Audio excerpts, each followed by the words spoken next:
Hello and welcome back to the Beyond the Coach podcast. I am one of your hosts, Kelsey Nanini. And I'm Chris Sweet. And last night was heartbreaking. You're obviously listening to this on December 10th, but we know who won. We've been talking about Dancing with the Stars the past 3 weeks. Just wanted to touch on the fact that it was time for Andy to go home. These podcasts will get back to like a semi-live time. Like They will. We're filming in advance because of an unborn child. Really hoping we can make it through at least December. If we make it to next week, we will make it to the end of December. Yeah. So, anyways, I just wanted to touch on that. We don't have to talk about it too much because we already texted about it, but it's sad. Womp It's womp. fine. We did get our Andy shirts just in time, though. We did get our Andy shirts just in time. Did yours fit? Like, were you able Barely. to put it on? Okay. Barely. I got a medium, thinking it'd be Oh. fine. It was a little Yeah, snug. I got a large. I'm like an oversized t-shirt girly. I was contemplating an XL if I needed to. I should have honestly gotten a large. The way the shirt is. Yeah, it's like it's meant to be like a baggy, like. And that's what I kind of Baggy thought look. it would be fine. It would be fitted that way.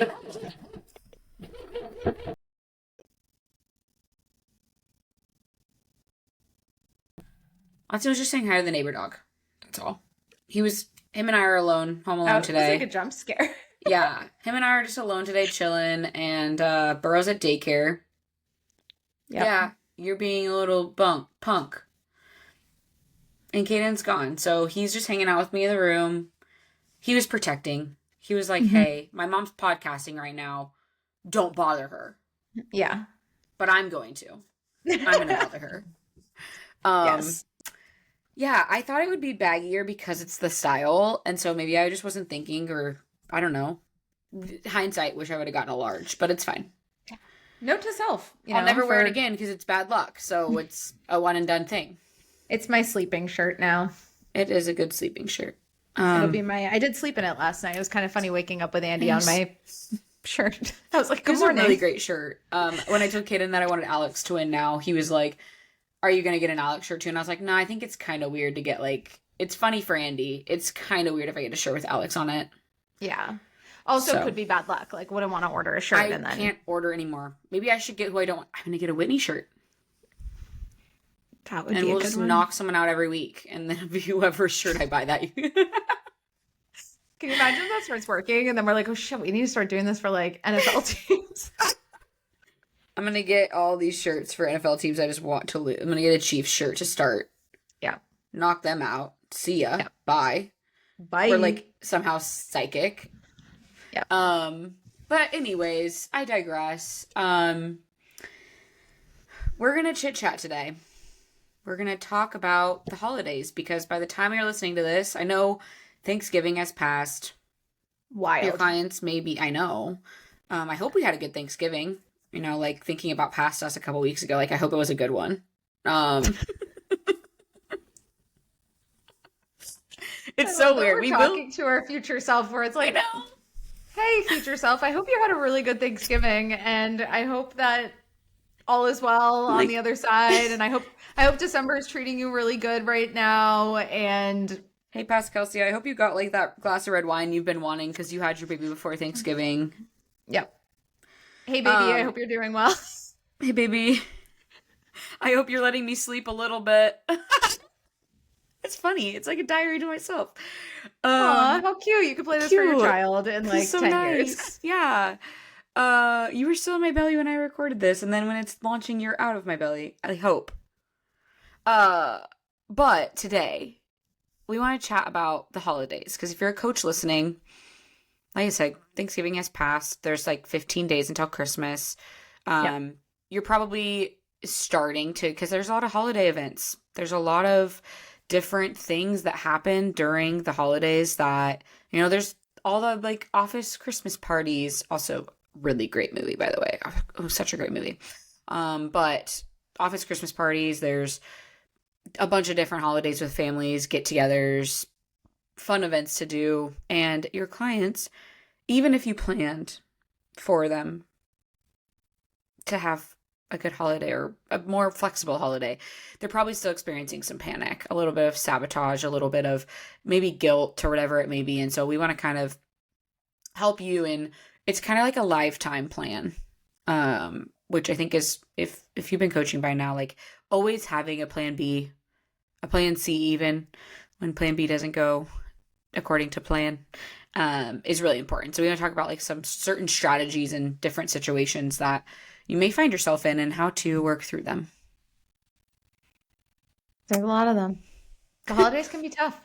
I also Tough. find that like Thanksgiving, depending on how that went for clients, or even yourself as an individual, like that'll kind of set the tone for December. So I think like with this launching when it does, hopefully this is the little like interruption you needed to, your brain or your clients' brains to like kind of pull them back in to where they need to be, because it could be that Thanksgiving didn't go well and now they're kind of in like the F it stage of December. Yeah. This is too late to say this, but maybe for the future this will help someone. Something I've always done in approaching the holidays for clients is I've never actually talked about it as being a big deal.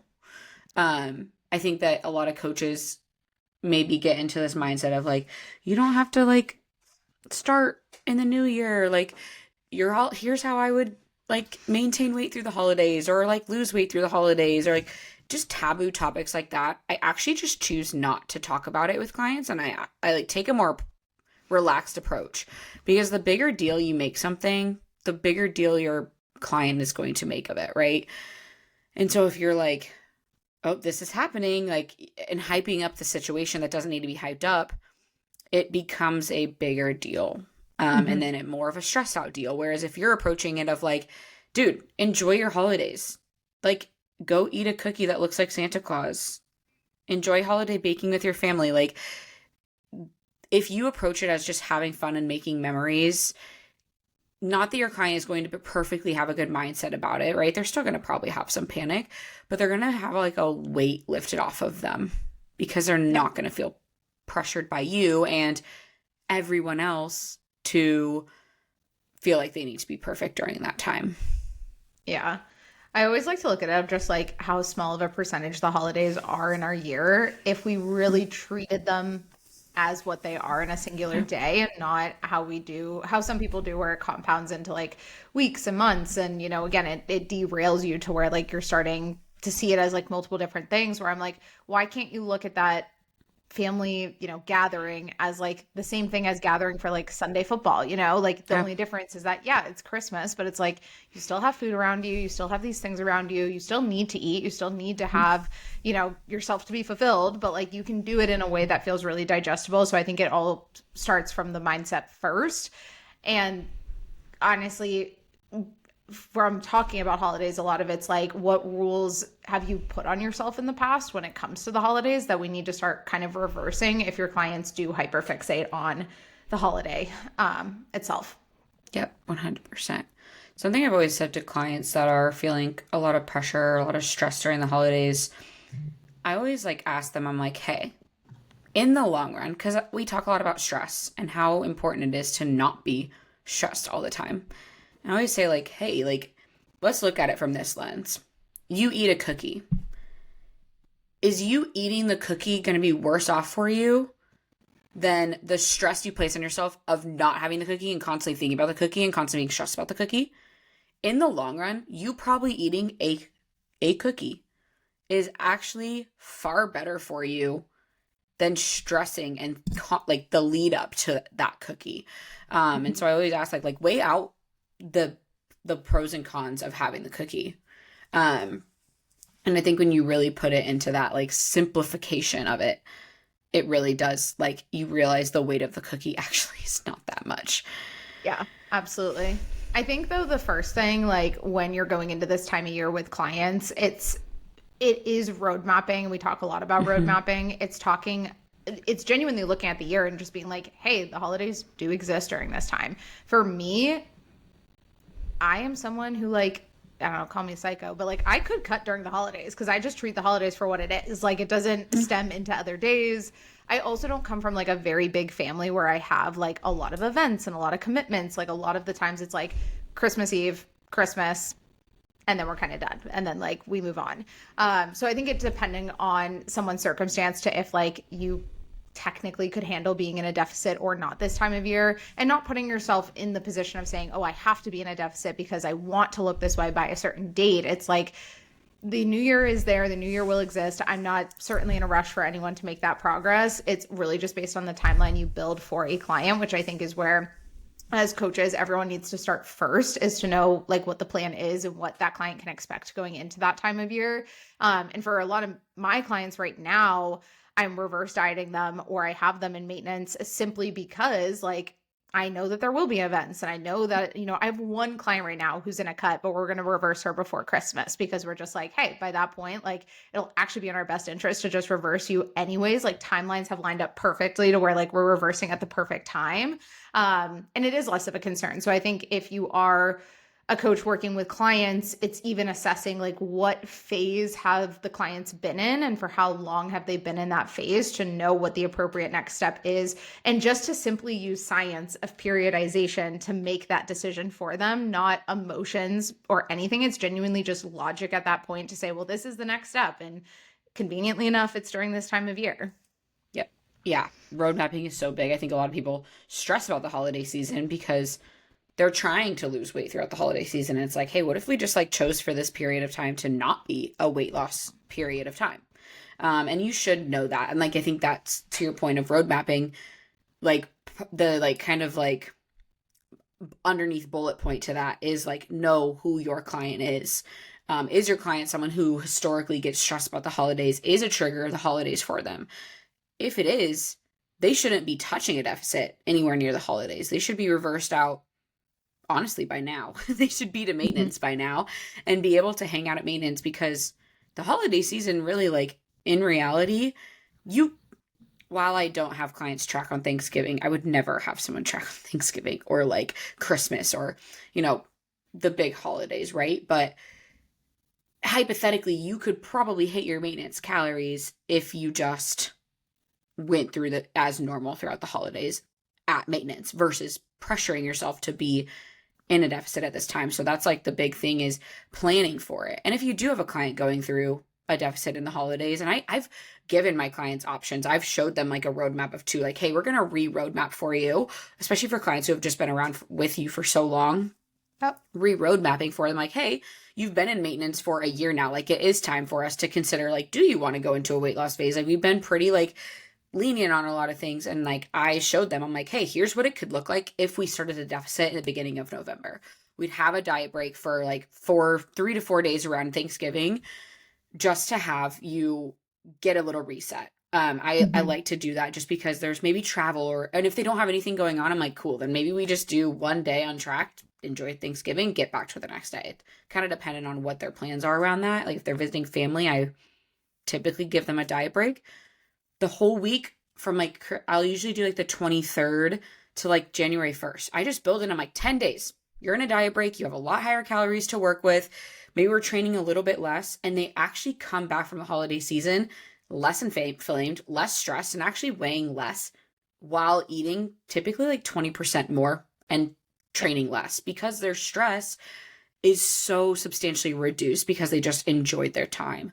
And so if you do have clients going through a deficit, that is an option. Diet breaks are amazing. I've never had someone get a diet break ever. In the amount of times I've had a diet, I've never had someone come back actually weighing more. They weigh either the same or less. It's so funny you say that. My client Jasmine is like the perfect example of this. She's the one that we're continuing her deficit through kind of basically November, and then like the end of November is when we're reversing her up. But she's like so close to the cusp of where we want to be, and her body's responding. Like her body's doing the thing. It's losing weight every week. Her biofeedback's in a positive place. But she had kind of stalled out for like 2-3 weeks, and I was like, okay, hey, like let's throw you a refeed. Like let's throw you this period of time. So we did like 3 days eating at a higher calorie count. During the 3 days, she hit the new low. And then coming off of that, she has now continued to hit new lows. Like it's insane what the body does. Yeah. And I was literally going to say that before you brought it up, was like just strategies that you can use with your clients that, you know, I love carb cycling. personally, my body thrives off of it. Like I am someone whose body needs like high carb days, low carb days when I am in a deficit. So that's a strategy you could keep like kind of throughout the holidays if your clients do enjoy that. And then strategically placing those high carb, moderate carb, low carb days where you need to. It is throwing in just like a refeed or a diet break around Thanksgiving. And that's literally what we're using for her is I'm like, hey, I don't want you to track on Thanksgiving. I don't really care for that day. And then we'll start reversing after that. But it's just nice when you start using those strategies. And I think not enough coaches actually think of those strategies when they do get frustrated with clients, not even clients. They just get frustrated with the plateaus. They're like, why is this happening? It's like, well, did you throw this into the mix and just see how they do? If a client's starting to struggle mentally, if their biofeedback gets a little bit more negative and you're just like, okay, they're starting to spiral because of it. Can we do this and see what it does and use it as data to then see what it looks like the next week for that client coming off of it? And the first time a client is being handed a refeed, they kind of like do need to be coached through it. But after they see it and they do it correctly, it's like, oh shit, like that's kind of cool. Like Jasmine did it perfectly and she came out of it obviously feeling good. And now she's dropping weight every week. It's like insane. And when you plan for it, it's something where like I find if you do a deficit right, and right is subjective to everyone. It's not, there's not a book that's like, here's a perfect way to do a deficit. But if you're doing it properly and your client is following things properly, they actually are excited for the diet break. Like they're like, oh my gosh, thank you. I actually needed this so bad. And it's just funny how it really is like the amount of times I've been called a magician because I'm like, no, it's just like your body has so much, a deficit is stressful. Like it is stress on the body. You're giving the body less than what it actually is asking for purposefully. Like there's a reason behind it, but there's a lot of stress behind a deficit. And so when you just plan ahead for it, it's like it, and maybe you don't end up needing to use it. There's been times where I'm like, hey, you need, we're going to take a full week off for Thanksgiving and it's just planned in. And sometimes they're like, hey, I actually don't like, or I'm looking at biofeedback. I'm like, I don't think you actually need the full week. And we just go back into the deficit and everything is fine. But planning ahead for it and just getting ahead of that can actually decrease so much stress load on your client from having to be perfect through the holidays. Like, please don't be the coach who expects perfection. Like, there's 11 other months of the year. Yeah. Your client should probably not be in a deficit longer than 6 months anyways, unless they have a substantial amount of weight to lose. It's okay for them to have a little more flexibility through the holidays. It is literally not going to kill them, most likely. Absolutely. Well, and I was going to say too, I think something that's really important is actually what I just alluded to. Even for me, I was like, for me, it's actually really easy for me to go into deficits during the holidays simply because the holidays is just the day it is. It's not a lot of events. I don't have a really big family. Like I don't have a lot of those commitments. Thanksgiving has always been just like a really low key day where it's like, cool, Thanksgiving Day. Every other day looks the same for me. Like it's just, that's how it is. And so something that I've had to learn myself as a coach that's been really, really helpful is getting to actually know what the holidays look like for every single client versus assuming for the client. Like I think as coaches, it's easy to be like, okay, well the holidays are really busy and like da-da-da-da-da, and like I don't want you in a cut this time of year, but you might have a client like me who's like, no coach, actually I would prefer this time of year because come the spring or come even like late winter, things start to pick up for me. I'm busier way more in like the summer and like fall time, like this time frame. Once like mid-November hits, I'm like, I got nothing going on. Like we're chilling. So I think it's really important to, when you're road mapping for the client, not road mapping off of necessarily textbook. Oh, okay, well, a cut is 12 to 16 weeks. So you're going to reverse diet and you're going to be with me for, 3 months in this maintenance. And then we're going to go into the 16-week cut. Look at the actual months that lands at and the actual dates that lands at. And then know your client enough to know, do they have a really jam-packed schedule? I think a lot of parents are, jam-packed during the holidays. Their kids have plays and school commitments and they want to go see Santa and they want to do all this stuff and all these activities. You have a lot more family commitments coming up where it's like, that's going to be really different than maybe the client who's 25 and single and traveling home for one single week to see her family and then is going to get right back home the next week and has nothing else going on. You have to really know your client and ask that ahead of time of like, what do the holidays look like for you?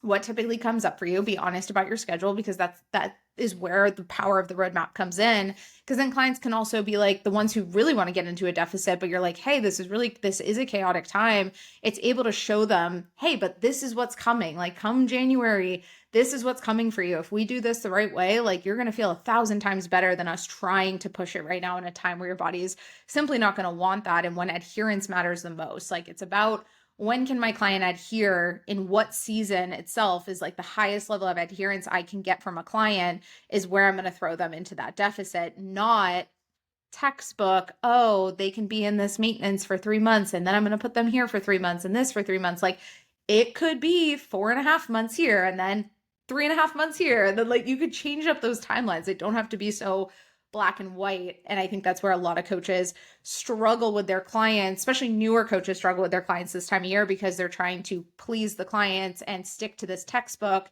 rule that for them doesn't need to apply. They can either not put their clients into a deficit during the holidays, or if it's something that they think actually would be advantageous, then do it. Like you have to know your person. Yeah, 100% know the client, because there are clients who they don't have anything to do this time of year. Like they don't have holidays, and maybe they just don't, they're not into the holidays. There's a lot of clients who aren't even into like Thanksgiving. They're like, I could care less. Thanksgiving's my favorite holiday. So I'm like, I'm enjoying Thanksgiving regardless of what the plan is. But you have to know your client. And I think, like you said, like newer clients will struggle with that. And it's just because we have this perception of that there's a perfect way to coach. And if it's one thing you have learned from Chris and I hope you take away, is that there are so many different strategies to coaching. And I already alluded to it earlier, is like plans are subjective. There's no perfect way to cut. There's no perfect way to periodize nutrition for a client, to roadblock for a client, roadmap, not roadblock. There's no perfect way to roadblock either. Like they're going to get, they're going to hit the roadblocks.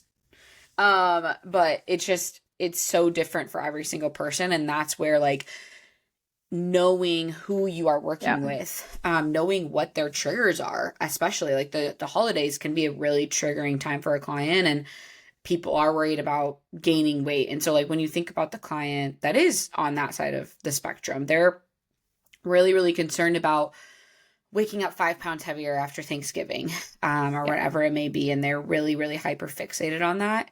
It's more mindset work than even the plan. It's like, hey, why are you worried about gaining weight throughout the holidays?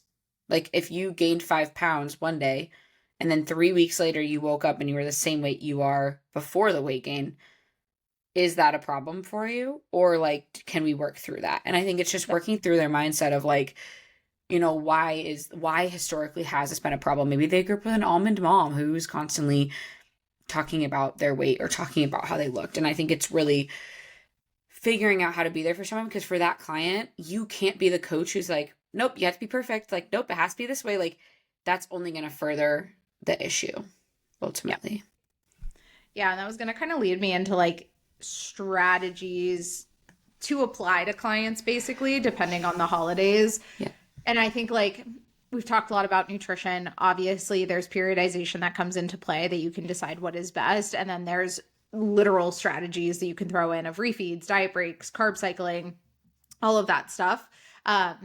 Then you've got like the training side, because I think this is where you really have to look at someone's life of like genuinely, okay, it's not just nutrition. It's also, can they adhere to the same 4 to 5 day workout split that they were doing, for the last 2-3 months, the same way that they can like in the holiday season. This goes into really getting to know a client. So it's something where I really want to set my client up for the highest amount of success. And if that means dropping their workouts from 4 days to 3 days, I will do that. Like I don't find any harm in me adjusting that, because if anything, it's going to be more demotivating for them to be assigned a 4-day or 5-day split to just continuously only hit 2 to 3 days, than to go into every check-in super negative and feeling like they're not making progress. They're not checking boxes. Every week they're setting the intention of, I'll hit all my lifts this week. It's like, but what if we actually gave them the power of seeing that this is a choice? Like you don't have to be the same, hold yourself to the same standard in a very busy season of life as you do in a slower season of life.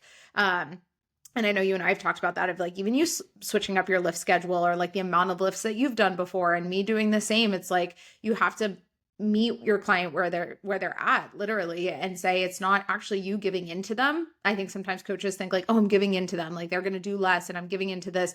You're not. You're actually setting themselves up for like a better mindset going into the holidays to feel like they have something that is more attainable versus this black and white of, oh, if the circumstances don't look like this, then like screw it, it's not worth getting it in. Whereas if you give a client a 3-day full body split that actually is even like less time for them to complete, if that's the momentum they need to get through the season, the best type of movement that they can do is the one that they can most consistently check off in my head. And if that's what they're doing, we can get back to normal programming after the holidays. It is what it is. Yeah, at the end of the day, something's going to be better than nothing. And you have to think about it from a standpoint of too, like paralysis by analysis. Like clients are going to get into that. If you keep their 4 to 5 days per week, at some point, even if you don't feel this as a coach, there's like people could see that they have a 5-day split and mentally they're going to be like, I don't have time for this. So I'd rather do nothing at all. That's the all or nothing mindset to a T. Whereas if you were like, hey, what if we just did something? What if we had 2 to 3 days? It's like 2 days with an optional third. If you even just did for a month, 2 workouts a week, those 8 workouts you're going to get in a 4-week span is more than if you were just getting 1 or none in because you just felt paralyzed by the fact that you had to move your body at all. And I think when you look at it from that standpoint, I know for coaches listening to this, that seems for some of you probably insane. You're like, well, it's not that hard to just like move your body. But for some people who are generally so busy, I think as coaches, and this goes through the whole year, I like to explain to coaches when they feel like they're getting a short fuse with a client who's like making excuses or like, I don't have the time. I'm like, you have to think about the typical American lifestyle that your clients lead. They wake up early. They have to get if they're, let's say they're a parent, they get their kids ready. They have to take their kid to daycare. They go to work. They sit in traffic. They go to work from 9 to 5. They pick their kid up from daycare. They get home at, let's say 6:30, make dinner. And they somehow in that time span of waking up in the morning to getting home at 6:30, making dinner, getting the kids to bed, have to find a way to move their body in that time. Can it be done? 100% absolutely. But then you add the holidays on top of that. You maybe add in sports practices, plays, all the things. It becomes a lot. And, that's our job, is to make sure that we're able to create a plan for someone where it's like, hey, what about the weekends? We could utilize the weekends. There's 2 weekend days. Can you just get your workouts in 2 days of those week? And maybe on the 5 days of the week, you're focused on steps or whatever maybe.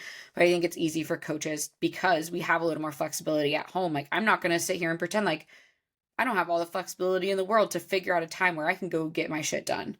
And it's a lot easier for us. It's not that way for most of America, most of your clients. It's like, it's unfortunate, really. But you have to understand then your client and like that time period they actually do have available.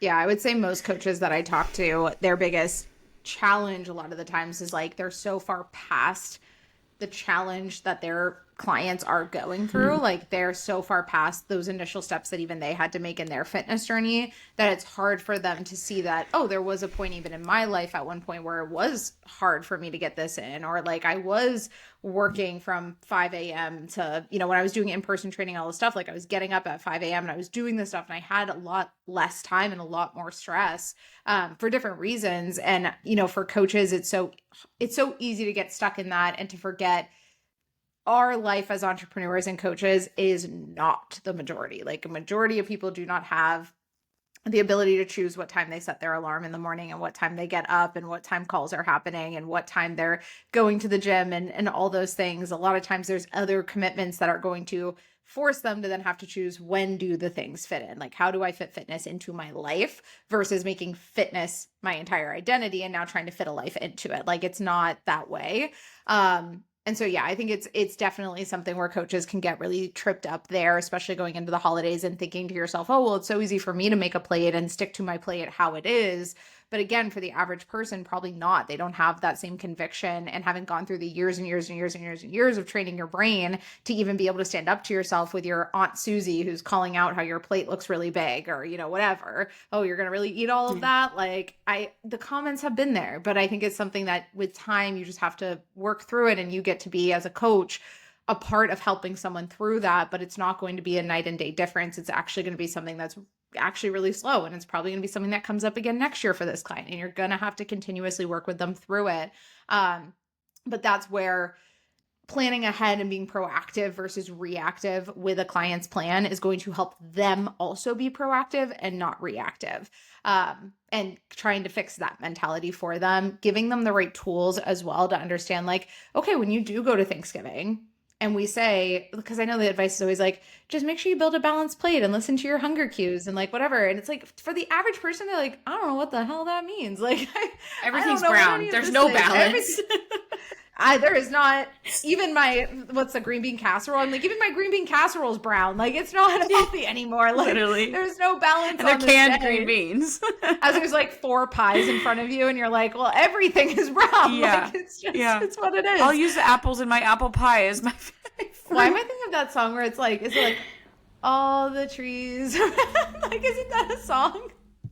I was thinking of the song that's like it's like on like it's like a sound bite on Instagram, like mashed potatoes, green beans, a bit. You know that song? Yeah.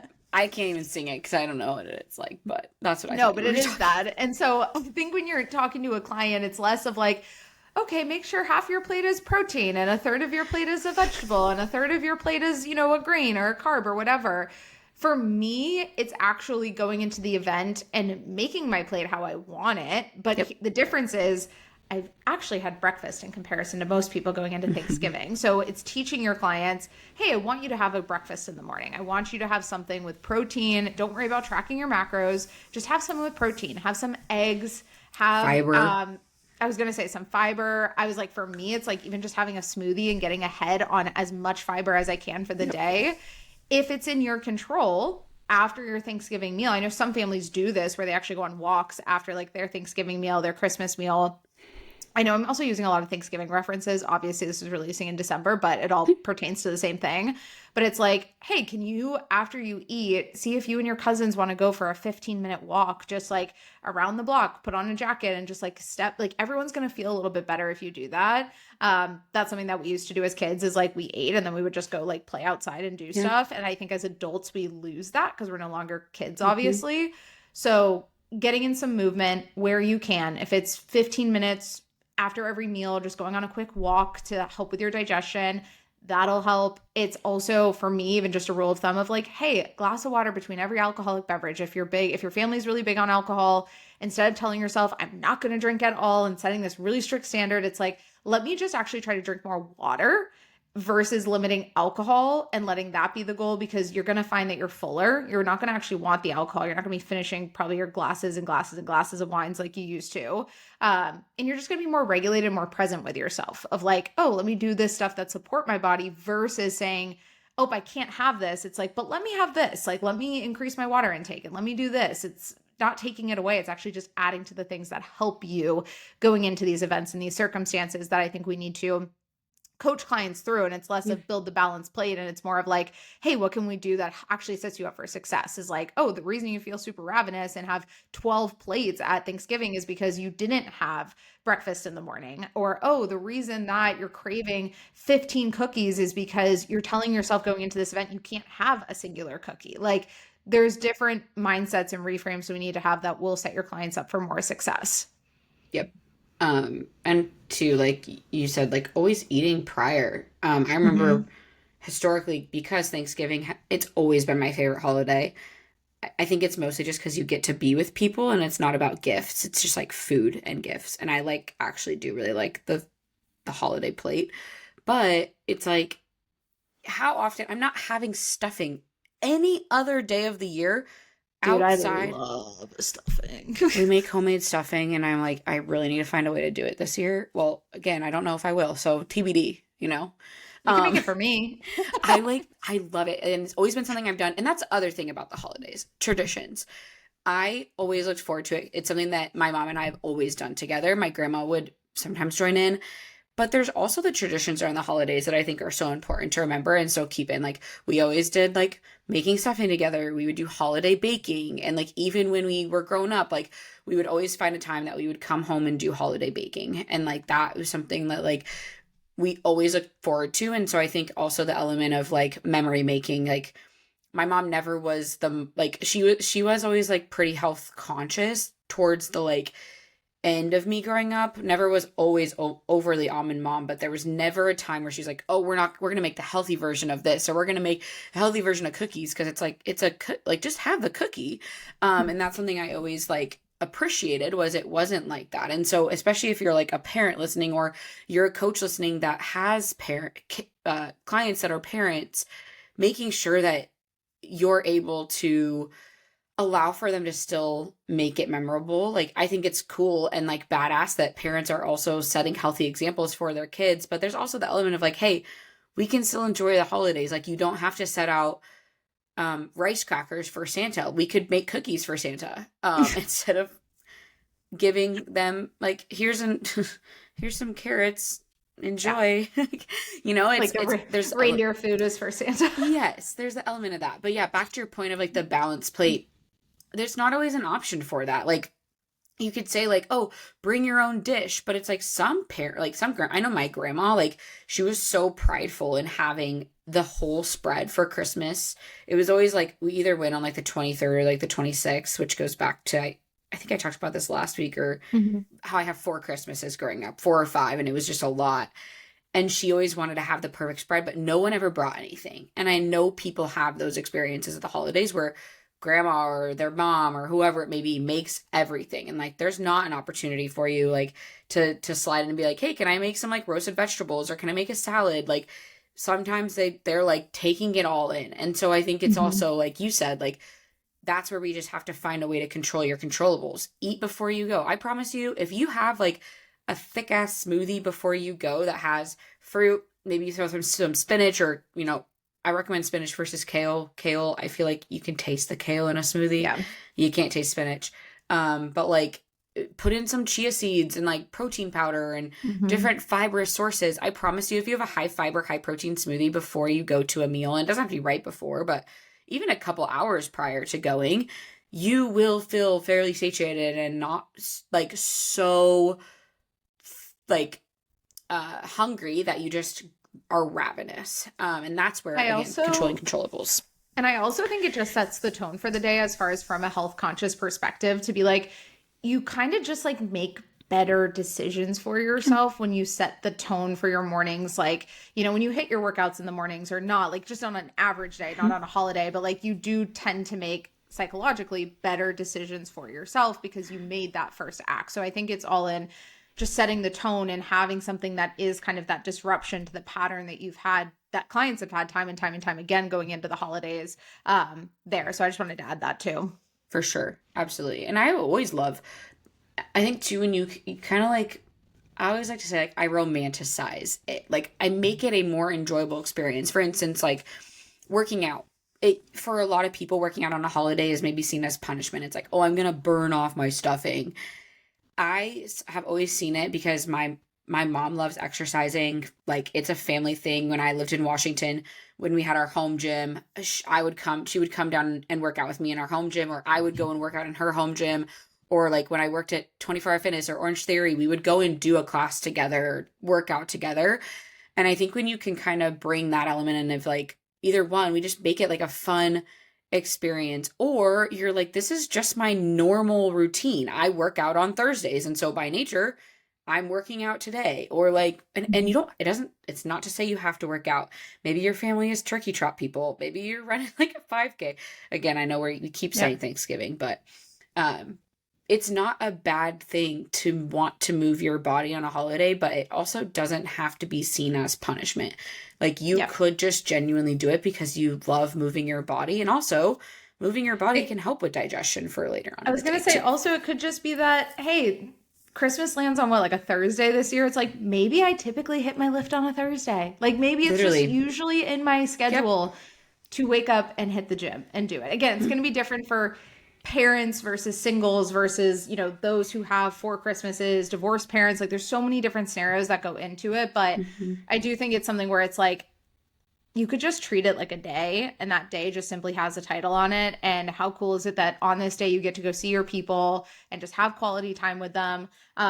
It's funny for me, actually, Christmas is my favorite because my family has never been like big Thanksgiving individuals. I think it's because my family is Greek. And so Christmas was always like more of a Greek, like you just had a little bit more, like our family members flew in, like my yaya was always here. She was never really around for Thanksgiving. She was always around for Christmas.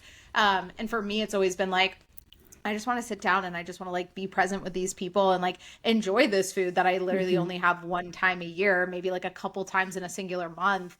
But something that has also helped me going into these events as well is just understanding that I can actually go really slow, like with my plate. I'm a fast eater naturally, and I have to learn to like slow myself down.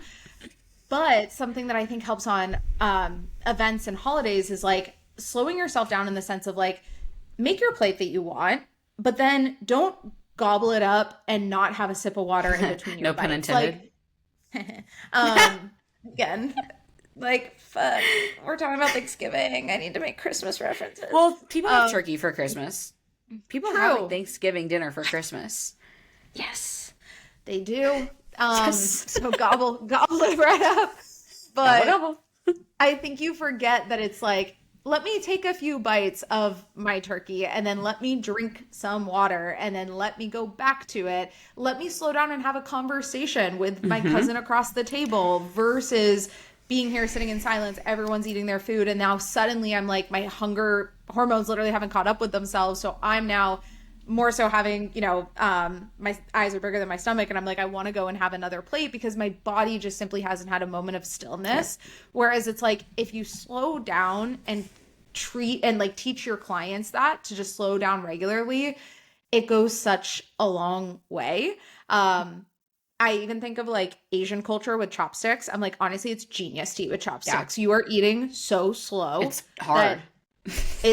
You can't. It's not. How are y'all eating right? I can't figure it out. Sushi. I'm like having barely like a eat it with single sushi. grain of rice and like taking like that would be me eating. But I do think of those cultures where I'm like, it's actually genius because you guys are eating slower and that's actually healthier for your body. Whereas American culture is very like fork and knife, like how big of a spoon can I have?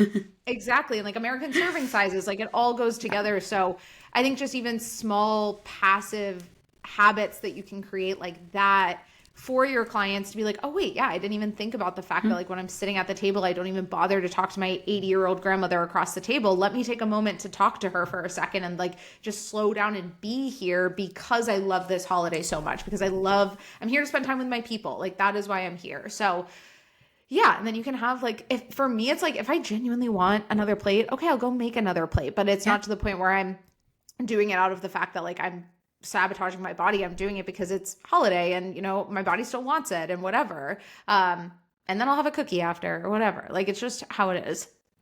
Yeah. And I always like, this is something you can use on your clients too, because I always like to put things in perspective for people. And, let's assume there's 10 days around the holidays. That's a generous amount of time. That's a lot of events, right? Normally we think like Thanksgiving, Christmas Eve, Christmas, New Year's Eve. Are like 4 days. Okay, like those are the reasonable 4 days, but throw in, there's holiday parties and maybe you go to a Christmas tree farm. We used to go to a Christmas tree farm and cut down a tree. And we'd get like mini donuts and cider and like, or hot cocoa. And so like there's other events, right? Let's assume you're not perfectly on point. Your clients aren't perfectly on point for 10 days during this holiday season. Put it in perspective for me. Like that's literally 2.7% of the year. Not even 3% of the year and obviously maybe there's 20 days of the year total where you're just like not paying attention. You have vacation, whatever else it may be. That's still only 5% of the year and you're going to stress about it. The other 95% is there for you to be perfectly on point and meal prepping and doing all the things where I think when you really just put it in perspective for a client, like I've had to say that to so many clients where they're stressing about one day. I'm like, 1 day of your year is 0.02% of your year. Yeah. So it just really thinking about it that way, they obviously compound if you do more days, but like when you really put it that way, it's like make the memories and just be present. Like you having these things isn't going to have an impact on your body any more than, like you said, one day of you going out to eat, one day of you having a football Sunday. Like all these things are the same as holidays, but for whatever reason, the holidays get a bad rap. The turkey didn't do anything to you. It just wants you to, like, it didn't want to be here either. I was going to say, we need to appreciate what the turkey did for us is what we the really turkey need. is providing Gratitude. so much for it. Right. Yes. So I think just really like when you kind of make it to be a smaller thing than it really is. And it's all about a perspective shift. Yep. That's the biggest thing for clients too. And then the two other things that came to my head too with this was like, one, contributions to the meal. So genuinely, if you are someone who has dietary needs and like food allergies, like do not eat the food just because like it's there. If you genuinely have like a condition that is going to make it worse for you, like for me, I love my mom's butternut squash like pasta bake for both Thanksgiving and Christmas. I need to give you butternut squash. I have it in my freezer. I keep forgetting. Okay, because I need to make it for Thanksgiving. I know. I'm glad we could have this conversation. I keep forgetting to clear out my freezer and give it to you. Welcome all to our group chat.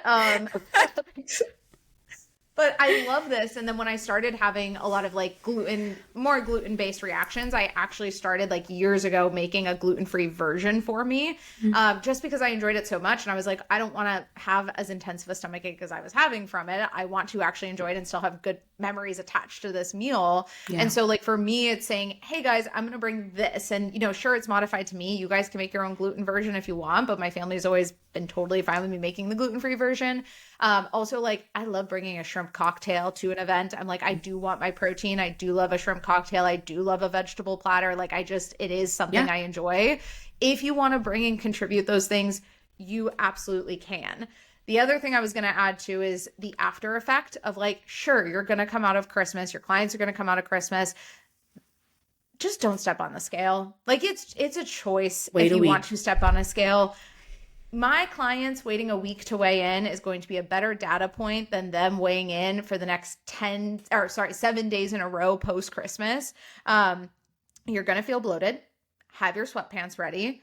Don't plan to wear the tightest fitting clothes maybe. Like I try to help my clients understand, like, choose comfort both mentally and physically. If that is wearing something that's a little bit looser, because you know that typically you get really self-conscious after you've eaten a bigger meal and like then you overthink it and you're with your family, like bring a sweater that you can just throw on after you've had your meal if that's going to make you more comfortable. For me, I used to bring sweatpants to my family's house because I just knew. I did this for Thanksgiving last year, actually. I brought sweatpants to my brother's place because I wanted to take cute pictures. And then I was like, and then I'm putting my sweatpants on because like, I just knew, and I was choosing comfort for myself. And then again, with the scale or with taking progress photos, don't worry about it. Like, just don't. Literally. I, as a coach, can go a week or two without photos and a week or two without weigh-ins because genuinely their nutrition plan as a coach has already been set up to where like, that doesn't make an impact on what the plan is. Like, we're just getting back to business. Yeah. And I think back to your point about dishes. I know obviously I brought up like maybe you have an ornery grandma who won't let you make anything, but like you can also make dishes that actually, I think a lot of people like, and I am not the person who everything has to be healthy over the holidays, but like, for instance, green bean casserole, I've never been I love cream and mushroom soup. Fun fact, when I was little, I used to just bake it as soup. Or I like actually never had noodles. it until I was an adult. So like good. I didn't have it until actually, fun fact, did not have green bean casserole until I was in college dating Kenneth. I had it for the first time at my sister-in-law's house when I was meeting her for the first time. And that's where I was introduced to green bean casserole. And I was like, it's Alabama. The green bean casserole is hot out it's here. Probably real good. I used to do like noodles and cream and mushroom soup. Like I just loved it, but I never loved green bean casserole. And I think it's because I never liked canned green beans. But my mom started making like green beans for Thanksgiving that didn't have the cream and mushroom soup. It wasn't even big. I don't even know what she does, but it was good because like you have the element of green on your plate. And I'm very much like, I love protein, right? Like everybody talks about protein, but I'm like, I want fiber. Like I want to poop after this meal. I don't want to be backed up with all the brown things that I'm eating. The chia seeds. Yes. Dude, chia seeds smoothie. Chia seeds they help. And like, you don't want to feel crummy afterwards and all bloated, right? Like, I always think about too when I'm having a holiday. Like I said, I go ham on I love Thanksgiving. But I'm also the person who's like, how am I going to feel after this? I don't want to feel like shit after the meal and feel like I need to be rolled out of the house to get into the car to leave. So being able to make a dish that like, maybe it is the healthier version. That's a one thing you have. Not everything needs to be healthier. Like, you don't have to have cauliflower stuffing. That makes me want to throw up. No, literally. You can have, if you like having gravy on your turkey, do it. But like, this, even like sweet potatoes, like instead of doing the canned, my mom would make like sweet potato casserole with real sweet potatoes. 10 times better. And I actually enjoy it a lot more. I don't like canned. Like anything canned freaks me out. Consistency, I'm like, ugh. No. So it's like we have always made everything. And given you're eating literally 3 sticks of butter in a day, but one day. And I think it's too, like, to your point, it's okay to make your own thing if you want and bring it. And if no one eats it, more for you. Dude, if no one ate my butternut squash pasta, it'd actually feel like the Super Bowl for me. I'd be like, good. Fantastic. Yeah, I wanted this for the rest of the week. Like, thank you for not eating it. Thank you. Appreciate it so much. Like, that was compliments actually to the chef. That was actually a gift. Like, that was the best thing you could have done for me, actually. People are always like, oh, what if they don't like it? I'm like, no, actually, I hope they don't. Like, I don't want them to eat it.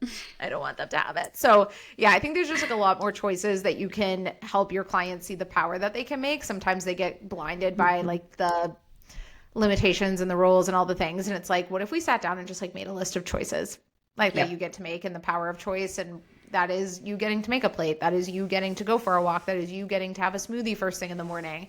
And when clients are like, oh, well, I don't have time, I'm like, make it the night before. Like there is a solution to everything if you really want it. If you really, really, really want to feel better, I'm not saying you're going to feel your best on this day and suddenly it's going to be night and day difference than every other holiday. But if you want to feel better, here are the steps that you can take. And here's, if you are willing to do it, I'm not going to hold a gun to your head, what you can do. Like, it's 100%. Simple. Yeah, I think just like wrapping up overall, it's the biggest theme of this podcast is like there's so many different directions that you can go with your clients. And what it comes down to is what is important to your client.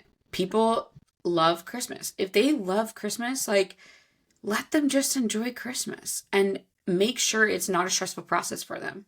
If they don't have a lot of plans, they don't typically make a lot of plans for the holidays, treat it as normal. Like, it really just boils down to understanding your client. And that goes with any time you are coaching a client. You should understand who your client is, what is important to them, what their lifestyle is.